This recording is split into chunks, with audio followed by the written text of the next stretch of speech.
Hey everyone, hope you're doing well. So in this video, I wanted to go over why you shouldn't rev a Hemi to the moon and back.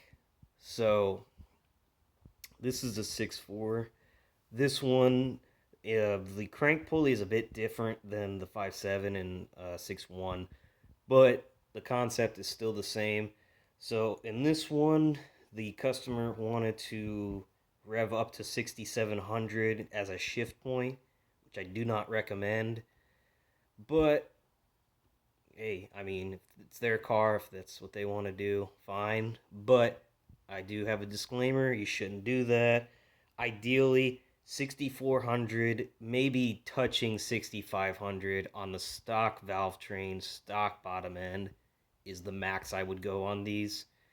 But he was persistent, so we went up to 6,700, and eventually this happened.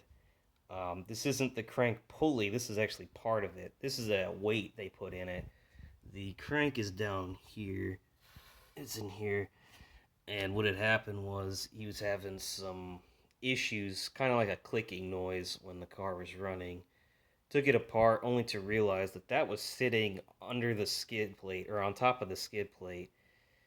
And yeah, this is how they put it in. This is a rubber piece that basically they just put in the crank pulley, and this is supposed to be the weight, and it was just sitting there. So this is why I say don't rev your Hemis to the moon and back.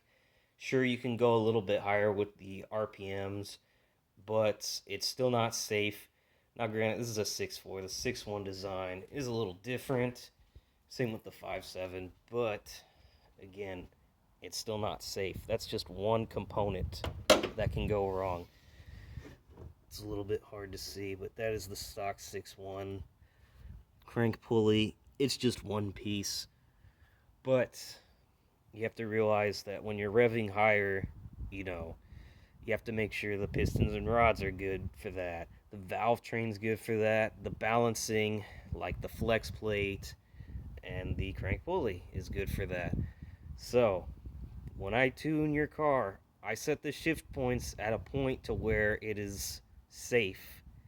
But obviously, yeah, I do go a bit above the stock RPM because they do benefit from going a little bit higher on the RPMs for the shift points. But yeah, 6,700 on an SRT engine is too high. Unless you've got it built, or if you just say I'm gonna send it to the moon. Keep in mind, this is actually not worst case scenario, but yeah, this popped out and was just sitting on top of the skid plate, and the engine was running kind of funky and making a little bit of noises, not knocking noises because it wasn't consistent, but noises that were not good. So please listen to your tuner and try not to do anything crazy. If you do want to do something crazy, that's fine, but just realize that's on you if, you send a rod to the moon or whatever.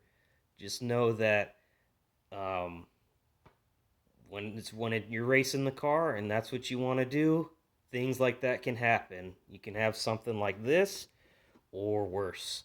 So please keep that in mind if you care about keeping your engine around for a long time, all right? Thanks for watching.